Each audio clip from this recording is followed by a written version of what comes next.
নমস্কার, আমি শ্রী অমিত শাস্ত্রী। শুরু করছি বৈদিক জ্যোতিষের আধুনিক ধারাবাহিক ক্লাস। জ্যোতিষ এমন একটা শাস্ত্র যেটা সম্পূর্ণ বিজ্ঞানসম্মত শাস্ত্র। জ্যোতিষ কোনো বুজরুগি ব্যাপার নয়।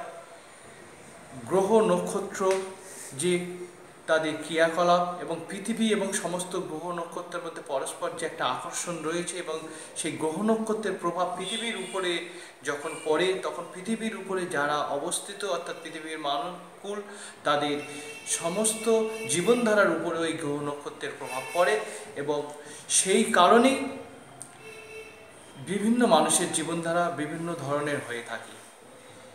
আমাদের প্রাচীন ভারতবর্ষ থেকে এই জ্যোতিষশাস্ত্রটি ছিল, এখনও আছে এবং বর্তমান দিনে তা থাকবে।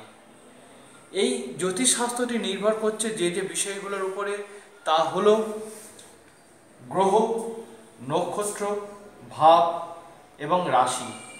9টি গ্রহ নিয়ে আলোচনা করা হয়েছে, 27টি নক্ষত্র, 12টি ভাব এবং 12টি রাশি নিয়ে এই পুরো জ্যোতিষশাস্ত্রটি আলোচনা করা হয়েছে। আমরা এখন প্রথম এই যে রাশি, এটা নিয়ে আলোচনা করব। রাশি কি? এই যে রাশি হলো আমাদের সমস্ত এই পৃথিবীটাকে 360 ডিগ্রি কল্পনা করা হয়েছে, যেটা একটা উপবৃত্তাকার পৃথিবী। আপনারা সবাই জানেন যে এই পৃথিবী একটা উপবৃত্তাকার পৃথিবী, এটা 360 ডিগ্রি রূপে কল্পনা করা হয়েছে এবং এই 360 ডিগ্রিকে 12টি ভাগে ভাগ করা হয়েছে, যে 12টি ভাগের এক একটি ভাগে 30 ডিগ্রি করে রয়েছে এবং এই এক একটি ভাগকে বলা হচ্ছে এক একটি রাশি। প্রথমে আসব আমাদের এই রাশিচক্রের প্রথম যে রাশি দিয়ে শুরু করা হচ্ছে সেটা হচ্ছে মেষ রাশি। এই মেষ রাশি তা যে টোটাল কালপুরুষ আছে সেই কালপুরুষের মস্তকের সাথে এই মেষ রাশিকে কল্পনা করা হয়েছে। দ্বিতীয় রাশি হচ্ছে বৃষ রাশি। বৃষ রাশিকে কল্পনা করা হয়েছে কালপুরুষের মুখমণ্ডল বা গলার সাথে। তৃতীয় রাশি হলো মিথুন রাশি, একে কল্পনা করা হয়েছে কালপুরুষের বাহুদয়ের সাথে। চতুর্থ রাশি হলো কর্কট রাশি, একে কল্পনা করা হয়েছে কালপুরুষের বক্ষদেশের সাথে। পঞ্চম রাশি হলো সিংহ রাশি, একে কল্পনা করা হয়েছে কালপুরুষের উদর বা উদরের ঊর্ধ্বাংশের সাথে। ষষ্ঠ রাশি হলো কন্যা রাশি, একে কল্পনা করা হয়েছে কালপুরুষের কটিদেশের সাথে। সপ্তম রাশি হলো তুলা রাশি, একে কল্পনা করা হয়েছে কালপুরুষের নাভির নিম্নাংশের সঙ্গে। অষ্টম রাশি হলো বৃশ্চিক রাশি, একে কল্পনা করা হয়েছে কালপুরুষের যৌনাঙ্গ বা সেক্সুয়াল অর্গানের সাথে। নবম রাশি হলো ধনু রাশি, যাকে কল্পনা করা হয়েছে কালপুরুষের পুরুদয়ের সাথে। দশম রাশি হলো মকর রাশি, যাকে কল্পনা করা হয়েছে কালপুরুষের হাঁটু বা জানুদয়ের সাথে। 11তম রাশি হলো কুম্ভ রাশি, যাকে কল্পনা করা হয়েছে হাঁটুর নিচের অংশের সাথে। এবং 12তম রাশি হলো মীন রাশি, যাকে কল্পনা করা হয়েছে আমাদের পায়ের পাতার সাথে। এইভাবে কালপুরুষের বিভিন্ন অঙ্গের সাথে এক একটা রাশিকে কল্পনা করা হয়েছে এবং সেই অনুযায়ী মানুষের রোগের ক্ষেত্রেও একটা বড় ভূমিকা নেয়, যে আলোচনা আমরা পরবর্তী অনেক ক্লাস আছে সেই সব ক্লাসগুলোতে আমরা অবশ্যই আলোচনা করব। এটা গেল রাশির কথা। এরপরে আসছি আমরা গ্রহের কথা। এই গ্রহ আমাদের জ্যোতিষশাস্ত্রে যে গ্রহগুলো মেনলি এফেক্ট ফেলে সেটা হলো চন্দ্র, রবি, মঙ্গল, বুধ, বৃহস্পতি, শুক্র, শনি এবং রাহু এবং কেতু।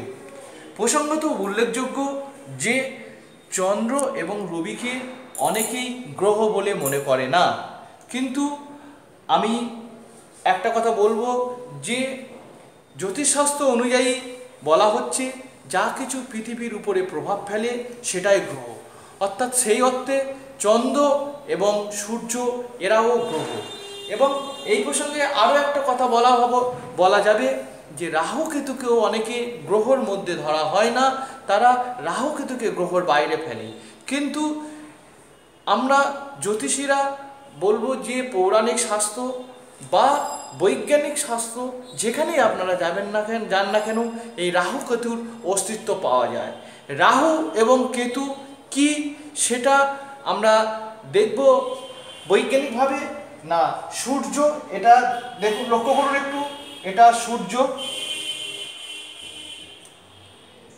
এটা কি ঠিক সূর্য থেকে কিছুটা দূরে রয়েছে পৃথিবী, তারপরে রয়েছে পৃথিবীর উপগ্রহ হচ্ছে চন্দ্র, এবং এই সূর্য, চন্দ্র এবং পৃথিবী পরস্পর দেখা যায় যে পৃথিবী তার নিজের চতুর্দিকের মেরু ঘুরতে ঘুরতে সূর্যের দিকে একবার প্রদক্ষিণ কাটছে, চন্দ্র তার নিজ অক্ষের উপর ঘুরতে ঘুরতে পৃথিবীর উপরে প্রদক্ষিণ করছে। এইভাবে তারা পরস্পরকে প্রদক্ষিণ করছে। রবিমার্গ অর্থাৎ রবির নিজস্ব যে পথ, এর সঙ্গে চন্দ্রমার্গের উত্তর দিগন্তে যে জায়গায় বা যে বিন্দুতে ছেদ হয় তাকে বলা হচ্ছে রাহু,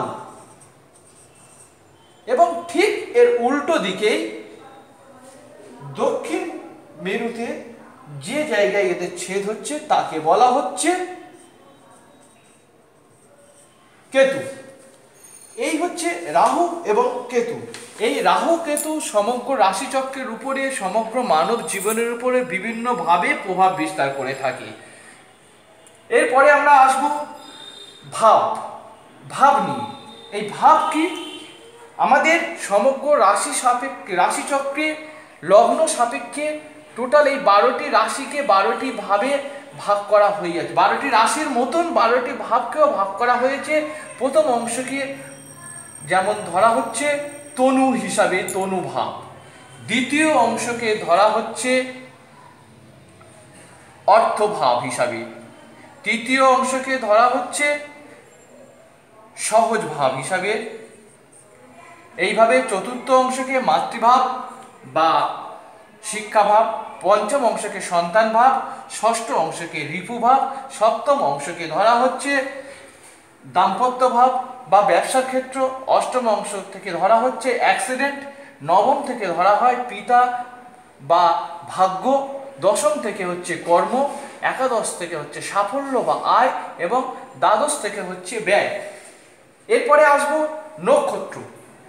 নক্ষত্র সমস্ত এই রাশিচক্রের 9টি গ্রহের উপরে 27টি নক্ষত্র বিভিন্নভাবে এফেক্ট ফেলেছে। সেই 27টি নক্ষত্র মধ্যে 3টি করে নক্ষত্র নিয়ে এক একটি গ্রহ তৈরি হয়েছে। এই 27টি নক্ষত্র হলো, আপনারা একটু নোট করে নিন: অশ্বিনী, ভরণী, কৃত্তিকা, রোহিণী, মৃগশিরা, আদ্যা, পুনর্বসু, পুষ্যা, অশ্লেষা, মঘা, উত্তর ফাল্গুনী, পূর্ব ফাল্গুনী, হস্তা, চিত্রা, স্বাতী, বিশাখা, অনুরাধা, জ্যেষ্ঠা, মূলা, পূর্বসারা, উত্তরসারা,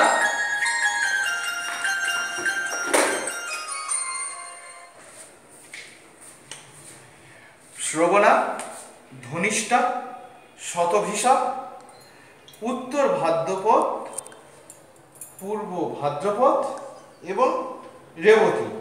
এই হলো টোটাল 27টি নক্ষত্র। এবং এই 27টি নক্ষত্র দেখা যায় 3টি করে নক্ষত্র নিয়ে এক একটি গ্রহ তৈরি হয়েছে। যেমন অশ্বিনী, মঘা, মূলা এই 3টে নক্ষত্র নিয়ে কেতু, ভরণী, উত্তর ফাল্গুনী, পূর্বসারা এই 3টি নক্ষত্র নিয়ে তৈরি হয়েছে শুক্র,